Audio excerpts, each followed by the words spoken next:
Good evening, Western Standard viewers, and welcome to Hannaford, a weekly politics show. I'm Jen Hodgson, filling in for Nigel Hannaford while he's away on holiday. Today is Thursday, July 3rd, 2025, and our guest today is Michael Clark, Executive Director of the Christian Impact Network. Clark and a team of Canadian political leaders are hosting a series of events for current and aspiring public servants this summer all across Alberta. Clark himself earlier this year ran for the Liberal leadership race, so he has an inside look into how the political sphere operates. The Alberta Christian Municipal Rally, the series of events put on by this team, acts as a springboard for faithful civic engagement, and it kicks off in Westlock, Alberta on July 5th. On July 12th, the tour stops in Calgary at Southside Victory Church. The ACMR tour will visit multiple communities across Alberta, including Red Deer, Lethbridge, Medicine Hat, Edmonton, Alder Flats, Drayton Valley, Sherwood Park, and Grand Prairie, and others. You can check out the website. We'll post it in this video so you can find out where a location is going to be near you. Michael, thank you for joining us. Thanks for having me, Jen. This is great. Great. So what inspired you to organize this event? Well, if I go back to a few years ago, I would have called myself a Christian couch potato. I didn't even vote for 15 years. I was a lot of people say things like, why bother? What's the point? It's too corrupt. If you're Christian, maybe Jesus is coming back soon anyways, so why bother? But I felt God kind of changed my heart, and I felt like, hey, why don't you stop whining about all the things you don't like and try to maybe fix some of them? So that was probably the first domino to fall. And then I saw the municipal election coming up in 2022 in Ontario. And I thought, hey, why don't I give it a try? I'm not going to make things any worse. We all know the things in the newspapers and we read every day. So I thought I prayed and just said, Lord, I'll throw up a website. I don't think anyone's going to join. But ultimately, 110 Christian mayors, councillors, and school board trustees across Ontario signed up. So I had a thing. And then it was great. We partnered with the Leadership Institute in Washington, D.C. to give them the political science training that these new people that are just throwing their names in the hat, Jen, they're saying, well, someone has to do something about the books in my kid's school board, in the school. So we had all these people in Ontario just saying, well, I'll try. And it was awesome. We had a great conference, weekly training, built great camaraderie with all the municipal candidates. See, they don't have a party municipally in Ontario. So it kind of acted like a fellowship for the politicians and wannabes. So 17 of them got elected. And then I thought the prototype worked, and I've been spreading it across the country. And that's how I ended up creating this 12-city tour in Alberta. That's very favorable results to have about 110 candidates come and participate in this leadership program, and 17 of them got elected. So given all of these different facets that go into this kind of political training and preparation from a biblical perspective, if people are thinking about coming out to these events that are being hosted across Alberta, what can they expect to get out of the day? Will there be speakers, activities? Describe what the day would look like. Sure. Well, as it says on the poster that's spreading around, come to this rally and let's seek the Lord for the future of Alberta. Perhaps other groups might be only looking at the polls. What do the people want? What do the people want? And they try to, accommodate to that completely. Well, a Christian has another layer. And what we do from reading the Bible is we seek the Lord. We it says in 2 Chronicles that if those that are called by his name, if we seek his face and humble ourselves, he will hear from heaven and heal our land. And I think everyone watching this knows, whether you're a Christian or not, we need solutions in our land. There's a lot of very horrible things going on. So yeah, people come, we will seek the Lord. There'll be some worship songs. We have incredible speaker lineup. So we have multiple MPs. Stockwell Day is speaking at it. We have multiple Christian MLAs from across the province.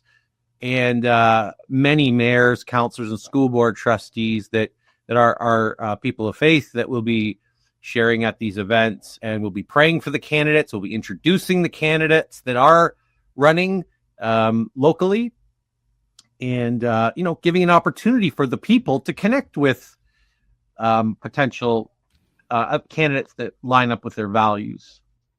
Wow. So it sounds like a whole force of people coming together with one single interest, and that is to seek the Lord, as you say, based on Second Chronicles. And this acts as a platform for people to build a community, to build the support and get the tools and skills that they need to actually launch a political career, or maybe to pursue their current political career in a way that is more in alignment with their beliefs. And you mentioned the Second Chronicles verse. So I recently spoke with Fatine Grasecci, who is organizing the National Day of Prayer in Ottawa on Parliament Hill on July 12th. And she used the same verse to illustrate what the goal is of that movement, for leaders to come and to pray, and for Christians all across the country to do so as well. And so what do you think is the significance of this one verse? Why do we keep hearing it come up in various Christian movements? Yeah, I think people like formulas, and I don't think, God's not a genie in a bottle. You don't just get to tell him what you're going to do and what he's going to do, but he still has provided some principles to follow, and that verse is just a great one. If we humble ourselves, pray and seek his face, if we want to just handle everything on our own in our country, well, go for it. Look at the newspapers. That's what happens when you take God. We were very prosperous. This is a very prosperous country. And if you look at the history of our country, it was very Christian and built on Christian values and principles. And because of that, the whole world wants to come here because a Christian nation does produce, or a nation built on Christian principles does produce a wonderful free place to be. So I think that, we did that for decades. And then in the past few decades, things have digressed. So I think that if we return back to our foundations, and we return back to that verse, he told us, if you would like him to be involved in your country, then that was in the Bible. So that's what we can, follow that verse. And it's probably the closest thing to a formula in a sense. So yeah, it's very simple. We need to repent as a nation and turn back to the Lord and reestablish biblical principles and codify them in our laws like they used to be. Wow. Okay, let's delve into that a little bit deeper. So in terms of humbling ourselves and seeking God and incorporating biblical principles into policies and laws. So what would you say to someone that would hear about your event and say, well, I'm not sure about this. Maybe we should keep church and state separate. What do you say to that argument? A couple things. First of all, if you want to there's a saying going around that everyone's a Christian until the Bible comes out. And what I would say is, if you look in the Psalms, there's a verse that says that unless the Lord builds the house, they labor in vain.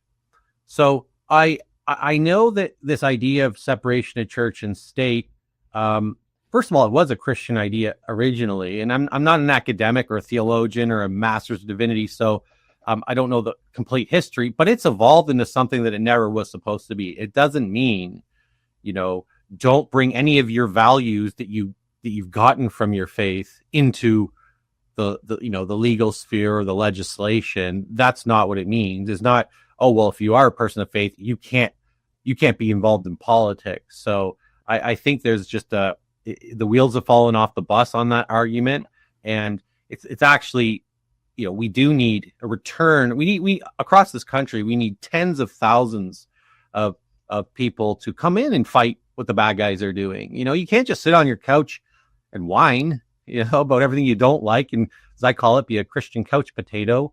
You need to engage and try to make it better, try to make things better. So in a practical sense, so if there are any aspiring political leaders or current political leaders that are having a conflict or raising questions within themselves about how to integrate their faith into politics without facing criticism or backlash around that. What would your advice be to someone in this situation? First of all, it is a challenge in a democracy, which is kind of means it's what the people want, right? You're a representative of the people. What do the polls say? But to the Christian politician, there's a bit of a tension there because they have another agenda also, which is to honor the Lord. The Bible is very clear that God is sovereign over the earth. It says that he uses Alberta as his footstool. He uses the earth as his footstool, and he is the head of the government. So, there is it is a challenge to try to reconcile, I think, for a Christian politician. How do I appease both? Because if I just go with the people want, it could lead down a dark road, then we're not honoring the Lord. But if I'm brave and stand up for what is right as a leader, maybe the people won't like that or won't get elected. So it's up to every individual Christian. How do you work that out into your policies, into your agenda, how you present yourself? And our organization doesn't tell people what to say. We don't have a book of policies. We simply want to encourage Christians to just come to the table and get involved. And it's definitely a challenge, but we have to. And if we don't, well, look at the newspaper, flip through some of the Western Standard headlines. They're frustrating, and we can't accept the country in this state. Right. So you've had some personal experience about this kind of conflict between being an aspiring political leader and a Christian incorporating your beliefs into policies. And when you launched your liberal leadership campaign, there were a lot of questions about how to reconcile the Liberal Party agenda with Christian beliefs. And you had some very interesting ideas that you put forward in your campaign speech. So can you talk a little bit about those? What did you feel was prompted in your heart to discuss as these issues? And how did you navigate that issue between faith and politics, and even in that sense, more specifically, Liberal Party politics? Because someone who is aspiring to be a political leader, who is grappling with their faith issues, their personal convictions, what the public wants, and also towing that party line. So can you talk a little bit more about that? Sure. So first of all, people all across the country were like, what is going on? So Campaign Life Coalition had partnered with me, and we're calling people all across the country saying, you need to, potentially drop your other party commitments and join the Liberal Party to vote for this pro-life, candidate. Liberal. It really warped. I've heard so many stories. People were flipping out on the phone, like, what on earth is going on? Why are these guys? But I'll just frame it a little. So what happened was a group of Christians came to me. They knew I was Canada's political missionary, and they said, hey, we've raised the money, but we don't have a candidate. Do you want to run? And this was the Saturday before the Thursday deadline. So it's not like the word liberal probably never came out of my mouth before that. And, but they said, I said, well, why would I want to do that? Most things about the Liberal Party I don't like and their policies. They said, well, the winner gets to become the prime minister. So I thought about it for 1 second and thought, okay. Wow. Kind of like when David walked up to the line with Goliath that day and said, what's the guy get? Who kills this guy? Okay, I'll do it. So I only thought about it for 1 second. It just fit, And I think through my experience with that, which was wonderful, and you guys helped with that a lot, and we were pretty close to becoming a candidate. But the takeaway is, Jen, it's, hey, every Christian in the country, was that a little weird? Yes.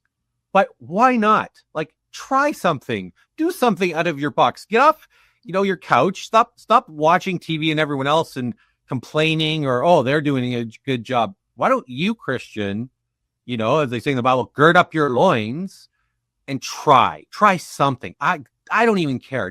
And that's what that was to me. That was just trying, what if it had worked and, we could have had a pro-life candidate in there. So, as far as the tension, that I was talking about, I suppose I felt it, but I've already decided myself, I'm a missionary. I'm a political missionary, and I've already decided you put God first. In the Bible, when the Israel had its first king, Saul, we know what the people wanted. We want Saul. But we must, as Christians, look to what does God want, and what is he asked of nations and provinces and cities in his word. So that's how I resolve the tension. Yes, you listen to the people, you have to be respectful, and if you get elected, you're for all the people, but you have to put the Lord and his commands first. Wow, that's a great point of view. And I think that's something that a lot of our viewers would be interested in terms of what you're putting forward here, is that you're speaking from experience. You're not just, as you say, a Christian couch potato leaning back and giving advice based on something that you haven't actually done. So you've put yourself through the ringer. You answered that call. And even if things don't turn out as we hope when we put our name in the hat for something like a liberal leadership race, but there's so many other things that are coming out of it. And now you're able to build up others in similar roles that are aspiring to lead Canada into a new kind of future that has hope and that is bright. And so, Michael, you described yourself and mentioned that others describe yourself as a political missionary. So what do you mean by that? And how did others come to know you as a political missionary? Sure. Well, I kind of made the term up, during that, when I decided that I wanted to try in the municipal election. And I thought, well, some people, become missionaries and they go to Africa or they go to, South America. I was like, well, what can I do it here? Why don't I just be a missionary domestically? And then I thought, well, I think the political realm really needs it. Sure. I think a lot of Christians are afraid to, they need courage. I've spoken to thousands of politicians, Christian politicians across the country, and they say, maybe we'd like to be more brave, but the church doesn't even support us if I do anything. So there's this weird disconnect between, our Sunday life and the rest of our week. And I want to try to work to change that paradigm. And so I think you get in more trouble in a lot of churches saying the P word, politics, than the F word in a church setting. So I think we need to work through that. And that's what I think about that. Yeah, there does seem to be a hesitancy in some churches to speak about this. And, we talked a little bit earlier today about backlash and pushback, even within the Christian community, for people who are making these efforts to integrate integrate biblical values into politics. And so that would be quite a journey. And I think that more and more people are hungry to hear this kind of courageous message. And so through the Christian Impact Network, you and some other leaders are putting on this series of events. So people might be asking, what is the Christian Impact Network? And you're the executive director. So why don't you tell us a little bit about that organization and your role there and the overarching mission that this group has? So we're a group of Christian professionals across the country that are actively trying to shape culture through our work in politics, law, education, media, and general Christian advocacy. Our motto is on earth as it is in heaven, which comes from the Lord's Prayer, because we desire to see human activity on earth align with the Father's will and reflect the current and present reality of Christ's lordship and dominion in Canada and the world. So, we basically, my role, I guess if I had a spiritual gift, it would be a defibrillator, maybe a rototiller or something. And just to, I see, potential solutions, and we're trying to create initiatives like this. I think you've also written about our upcoming David and Goliath program, where we're going for 13 to 18-year-olds and systematically, discipling and developing them to become Christian politicians and lawyers and journalists. Some of the Western Standard guys are helping me with, can we develop 100 new Christian journalists and influencers, and then some of the groups like Campaign Life are going to help me with general advocacy. So yeah, those are some of the programs we're doing, and that's what we're up to and what we're about. And you also mentioned partnering with a program out of Washington, D.C., at the Leadership Institute. So people that attend these events that you're hosting across Alberta, there's a mention in the press release about how there's an opportunity for future endeavors working together. So the Leadership Institute in Washington, D.C. is mentioned, as is a fellowship and ongoing support as well. So people aren't really just signing up for a day. They're signing up to be part of a new support system. So maybe you can just elaborate on that before we close. Sure. So the event, this 12-city event, is for everyone in Alberta. You should all come to it. We're going to have a wonderful program and get involved. For the candidates, if you are a mayor, councillor, school board trustee candidate, if you sign up into our fellowship, you will get access to, the Leadership Institute in Washington, D.C. They were very active in the Ontario municipal election with my candidates.